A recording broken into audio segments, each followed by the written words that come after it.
जय मां विंध्यवासिनी, हर हर महादेव। आप सभी का स्वागत है हमारे यूट्यूब परिवार में। पीपल वृक्ष की सेवा हम सभी अपने जीवन में कभी न कभी किए हैं या करते आ रहे हैं। लेकिन कौन से पीपल वृक्ष की सेवा करनी चाहिए, तंत्र की दृष्टि से कौन सा पीपल वृक्ष महत्वपूर्ण है, किस प्रकार के वृक्ष की सेवा करने से हमें नकारात्मक प्रभाव मिलने लगता है, जहां हम शुभ फल की कामना करते हैं वहीं अशुभ फल की प्राप्ति होने लगती है। इन सभी विषयों पर आज हम चर्चा करेंगे। उससे पहले आप सभी से निवेदन करेंगे कि कृपया चैनल को सब्सक्राइब कर लीजिए, वीडियो को लाइक कीजिए। आपको कोई प्रश्न हो तो आप कमेंट करें। वीडियो के डिस्क्रिप्शन में टेलीग्राम ग्रुप का लिंक दिया हुआ है, वहां आप जुड़कर हमारे साथ बात कर सकते हैं, हमारे साधक समूह में शामिल हो सकते हैं। यह आज का जो वीडियो है अपने जीवन के अनुभव, अपने गुरु परंपरा के जितने भी वयोवृद्ध अनुभवी रहे हैं, जो तंत्र के मर्मज्ञ रहे हैं, जिनसे हम सभी इन सभी चीज़ों को सीखे हैं, देखे हैं, जाने हैं, उसके आधार पर आप सभी के समक्ष प्रस्तुत कर रहा हूं। इसका कोई लिखित प्रमाण कहीं पर भी नहीं है। देश काल परिस्थिति के अनुसार आप इससे सहमत और असहमत होने के लिए किसी भी प्रकार से बाध्य नहीं है। यह बात इसलिए आप सभी से मैं बोल रहा हूं क्योंकि बहुत बार ऐसा होता है कि व्यक्ति हर चीज़ को शास्त्रोक्त दृष्टि से देखना चाहता है, तौलना चाहता है, जो कि हर बार संभव नहीं होता है। यह जीवन और यह ब्रह्मांड अपने आप में अनेकों रहस्यों को समेटे हुए है। जब आप ग्रामीण भगतवाल में जाइएगा तब आपको बहुत सारी ऐसी चीज़ें देखने को मिलेगी जिस पर विश्वास करना अत्यंत कठिन हो जाता है। किताबों को पढ़ करके जो ज्ञान प्राप्त होता है और बहुत अधिक बुद्धिमत्ता प्राप्त हो जाती है, तो वह बुद्धि जो है, वह आधुनिकता जो है और शास्त्रों का जो सम्मिश्रण हो जाता है, इन दोनों चीज़ को मिला करके जो अब आपके समक्ष एक वास्तविकता प्रकट होती है, उसको पचाने में, उसको ग्रहण करने में कभी भी आप उस सत्य को स्वीकार करने भी कभी भी आप सहमत नहीं हो पाते, क्योंकि यह जो क्षेत्र होता है वह कहीं ना कहीं बीच का क्षेत्र है। इसमें आपको आगे बढ़ने के लिए जिन चीज़ों की ज़रूरत है वह चीज़ आपके और सभी के पास सदैव से उपस्थित नहीं होती है। इसलिए जब हम उसे तर्क की कसौटी पे कसना शुरू करते हैं तो अनेकों प्रकार से वहाँ पर ऐसी चीज़ें आ जाती हैं जिसको हम नहीं स्वीकार कर सकते, और नहीं स्वीकार कर पाते हैं उस चीज़ को तो फिर छोड़ देते हैं। यह चीज़ें आज के समय में भी उपस्थित है। पीपल के वृक्ष में आप देखिए, कभी भी जब वृक्ष पुराना होने लगता है तो बरगद के वृक्ष के जैसे ही उस पर भी जो जड़ होता है पीपल वृक्ष का वो काफ़ी बड़ा होने लगता है।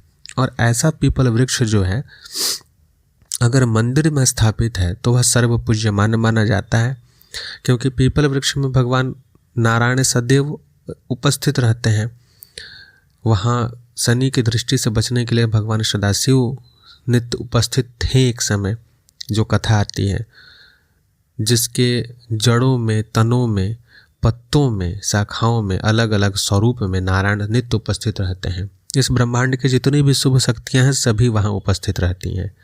अब दो चीज़ यहाँ भेद करने की बात है जिसे आपको जानकारी होनी चाहिए। जब भी आप पीपल वृक्ष से संबंधित कोई भी कार्य करते हैं, उसका पूजन करते हैं, तो एक बात गांठ बांध लीजिए कि ऐसे ही पीपल वृक्ष की सेवा करें जो मंदिर के प्रांगण में उपस्थित हो। यानी कि जिस जगह गृहस्थ प्रवेश कर सकें ऐसे मंदिर में जो पीपल वृक्ष उपस्थित हो वहीं जा कर के गृहस्थों को सेवा पूजा करनी चाहिए।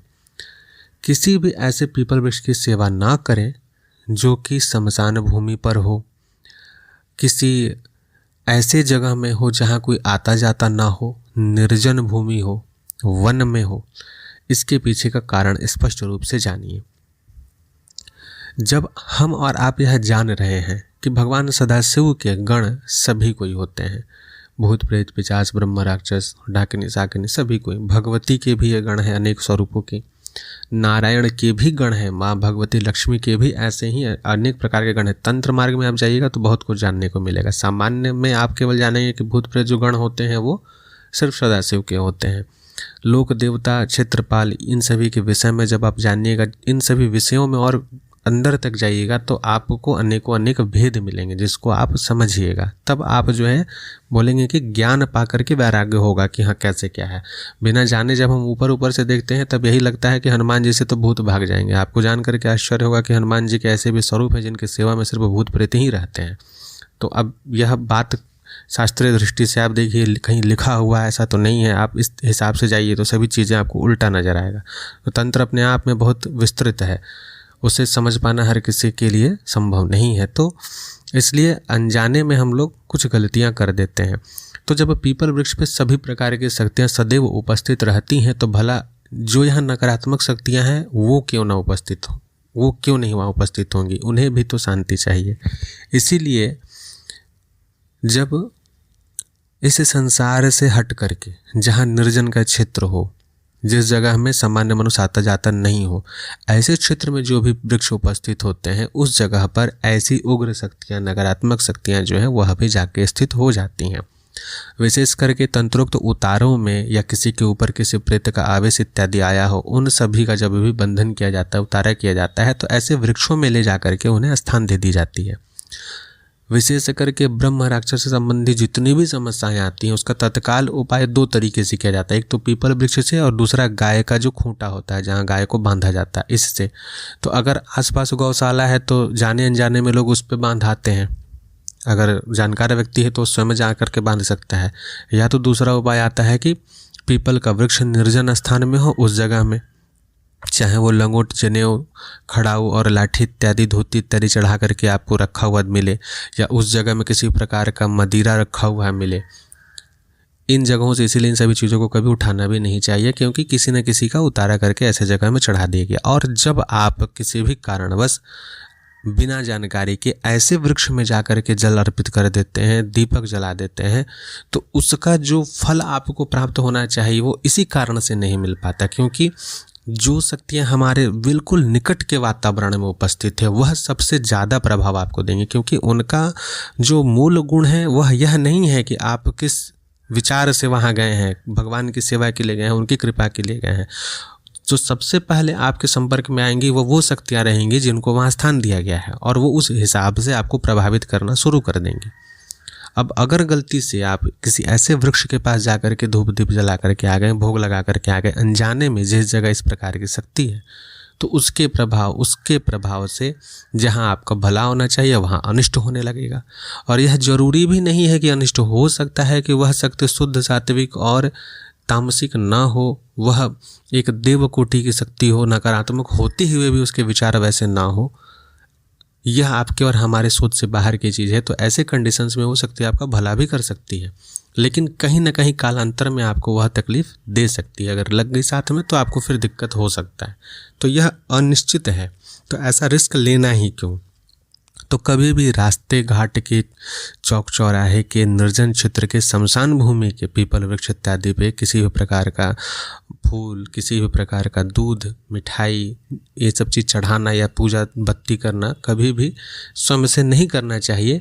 तंत्र के मार्ग के जो साधक होते हैं उनको जब ऐसी चीज़ों की आवश्यकता पड़ती है तो वो इस प्रकार के कार्य करते हैं, लेकिन एक सामान्य साधारण गृहस्थ को किसी भी ऐसे पीपल वृक्ष की सेवा नहीं करनी चाहिए, बल्कि उन्हें हमेशा सदैव जो है वैसे ही पीपल वृक्ष की सेवा करनी चाहिए जो मंदिर में हो। ऊतों से संबंधित यानी कि देवपुत्र, देवीपुत्र जिन्हें कहते हैं कि घर में किसी भी बालक की मृत्यु हुई हो, गर्भ के अवस्था में, गर्भ में आया हो, 3 महीने से अधिक की आयु हो चुकी हो गर्भ को, और गर्भपात किसी भी कारण से हो जाए, 12 वर्ष की उम्र तक का किसी भी बालक बालिका की मृत्यु हो जाती है, किसी भी कारण से हो जाती है, तो उनकी शांति या उनकी तृप्ति जब तक उनकी मुक्ति नहीं होती है तब तक किसी भी महाकाली के मंदिर के प्रांगण में उपस्थित पीपल वृक्ष पर जाकर के की जाती है। उसका एक विधान दिए हुए हैं, सिद्ध साबरी विद्या चैनल पर यह विधान डाला हुआ है कैसे करना चाहिए। तो पीपल वृक्ष तो हर चीज़ को शांत करने में सक्षम है। शरणागत को कौन शरण नहीं देगा? क्या भगवान के शरण में भूत पिशाच जाएंगे तो वो शरण नहीं देंगे? वो क्या मार के भगा देंगे? नहीं, उनको भी शरण प्राप्त होगी, क्योंकि वो भी तो जीव हैं, वो भी तो आत्मा ही है, एक शरीर ही है, वो भी तो एक योनि ही है, तो वो अलग थोड़ी है भगवान से। लेकिन जो व्यवस्था बना हुआ है उस अनुसार ही हमको कार्य करना चाहिए। इसलिए जानकारी के अभाव में कभी भी ऐसे कृत्य ना करें जिससे कि परिवार को किसी भी प्रकार के कष्टों की सामना करना पड़े। अब आगे आते हैं कि घर में पीपल का वृक्ष क्यों नहीं लगाना चाहिए, जिसके लिए 2 बातें जरूरी हैं। एक, पीपल होता है और एक पीपली होता है। आजकल जो है पीपल का वृक्ष घर में लगाने का चलन है कि हाइब्रिड पीपल है वह मिल रहा है, गमले में लगा करके उसमें दूध चढ़ाते हैं कि उससे हमारे ग्रह दोष शांत होंगे, बृहस्पति मजबूत होंगे, शनि ग्रह का प्रकोप शांत होगा, देवताओं की कृपा प्राप्ति होगी, पितृ शांत होंगे और वंश की वृद्धि होगी। लेकिन पीपल का वृक्ष घर में बहुत अधिक दिन तक लगाकर आप नहीं रख सकते हैं। अगर आप लगाए हैं और जब बड़ा होने लगे तो फिर सूखना नहीं चाहिए, इसलिए उसे किसी मंदिर के प्रांगण में लगा आइए और वहाँ पर उसका सेवा पूजा आप कर सकते हैं जा करके। ध्यान रहे कि पीपल और पीपली दो तरह के वृक्ष हैं। छोटे पौधे होते हैं जब तो वो एक जैसे दिखते हैं। गलती से भी अगर पीपल की जगह पीपली लेकर के चले आए तो तंत्र के मार्ग में यह चीज़ सदैव से बोला गया है कि पीपली के पेड़ पर जितने भी स्त्री तत्व से संबंधित नकारात्मक शक्तियाँ होती हैं, जिन्हें आप आम बोलचाल की भाषा में चुड़ैल बोलते हैं, पिशाचिनी बोलते हैं, डाकनी साकनी, यह सब बोलते हैं, जो एक प्रकार की नकारात्मक शक्तियाँ हैं, वो सबसे अधिक वैसी जगहों में आकर्षित होती हैं, उस पौधे पर आकर्षित होती हैं। वहाँ से ऐसी रेज, ऐसी किरणों का प्रस्फुटीकरण होता है जो इन प्रकार की शक्तियों का आकर्षण का केंद्र होता है। और इस प्रकार की शक्तियों का बंधन भी इसी प्रकार की चीज़ों से किया जाता है। जैसे खैर की लकड़ी से, खैर की दंड से भगवान भैरव का महास्त्र बनाया जाता है, वही तंत्र में ऐसा भी विधान है कि उसी खैर की लकड़ी से नकारात्मक शक्तियों का आवाहन भी किया जाता है। तो एक ही चीज़ से दो चीज़ होता है। तो यहाँ आप कभी भी घर में किसी के कहने से अगर पीपल का पौधा लगा के सेवा करने जा रहे हैं तो ध्यान दें कि जहाँ से भी पौधा लाएं वह पूरी तरीके से स्पष्ट कर लें कि यह पीपल का ही पौधा हो, पीपली का ना हो। तो यह दो बात था जो आप सभी के समक्ष रखना था। आशा करते हैं इससे आप सभी को लाभ प्राप्त होगा। अगर आप पीपल वृक्ष की सेवा करते हैं तो जानकारी सही प्रकार से लेकर सेवा करें, भगवती और भगवान नारायण की कृपा प्राप्त करें, सभी देवी देवताओं की कृपा प्राप्त करें। जय मां विंध्यवासिनी। हर हर महादेव।